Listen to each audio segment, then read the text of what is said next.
Bonjour chers abonnés, aujourd'hui nous allons poursuivre nos cours sur la résistance des matériaux. Nous allons voir les bases de la résistance des matériaux aujourd'hui. Et je vais vous parler des appuis en RDM. En RDM, nous avons trois types d'appuis.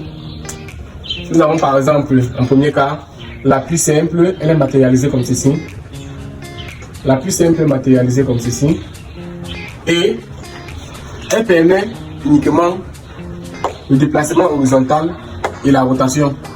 Donc, si nous sommes dans un repère X, Y, Z, marqué par le point O, nous voyons bien que la seule inconnue pour l'appui simple, ou encore le rôle à son porte en anglais, c'est le déplacement suivant l'axe Y.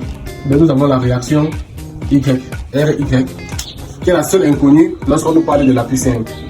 Maintenant, en deuxième cas, nous avons l'articulation, on peut appeler l'appui double. En appui double dans le même repère, elle est matérialisée comme ceci dans certains ouvrages, ou encore, nous allons la retrouver comme ceci dans certains ouvrages.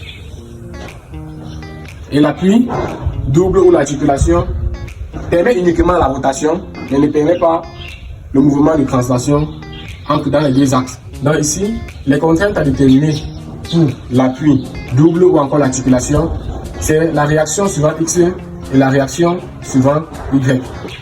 Et en troisième cas, en troisième type d'appui que nous allons étudier, c'est l'encastrement. L'encastrement, elle est matérialisée comme ceci dans certains ouvrages. Et pour l'encastrement, nous avons dans le repère en trois dimensions, X, Y, Z.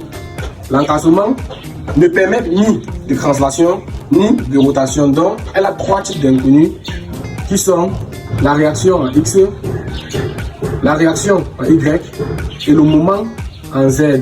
Dans ces trois types d'appui que nous avons pu étudier, dans ce cas de plan, nous avons trois équations d'équilibre. Puisqu'en RDM, on étudie plus le principe fondamental de la statique, pas de la dynamique. Et le problème est relié au nombre d'inconnus. Nous savons bien que lorsque le nombre d'inconnus,